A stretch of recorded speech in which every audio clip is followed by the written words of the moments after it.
Here's some hints and tips for the upcoming national celebration of young people and fishing, which is taking place on the 13th and 14th of September.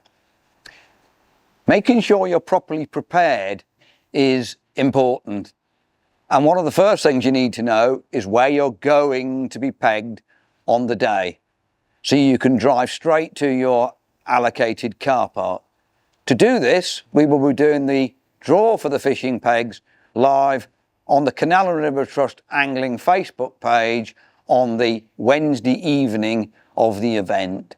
So make sure you tune in to that, or if you're not able to, then plan B, look out for an email from the Canal and River Trust, which will have the complete peg draw and all the relevant postcodes and what 3 words. One of the mistakes some people make is bringing far too much bait and ground bait. One bag of Census ground bait, something like Census Canal or Census Lake, will probably last 3, 4, maybe even 5 canal fishing sessions. So you don't need to mix up loads of ground bait. Similarly, you don't need to bring a pint of maggots or anything like that. The bait you must have is pinkies, and half a pint of those will be sufficient to last for the whole event.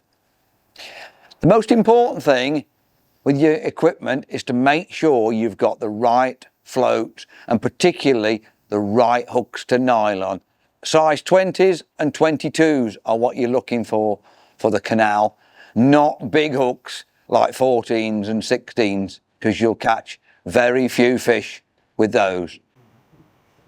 When it comes to arriving on the day, I would suggest arriving between 10:15, 10:30, that sort of time, so you've got plenty of time to get to your peg and set up.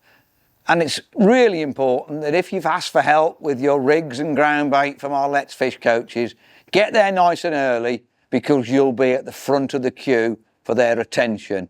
But if you leave it until 11:15 or 11:30, they'll be rushing around and you won't get their undivided attention.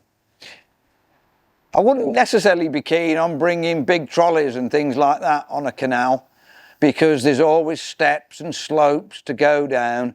And if you can avoid bringing trolleys, then I think personally you're better off without it.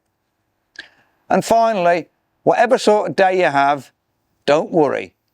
Enjoy it. Try and catch a gudgeon, because if you catch a gudgeon, you're going to win your Guru Gudgeon mug. And this is a really important thing to remember, that whoever finishes in the bottom position will get first choice when it comes to the allocation and the picking of the second-hand tackle prizes.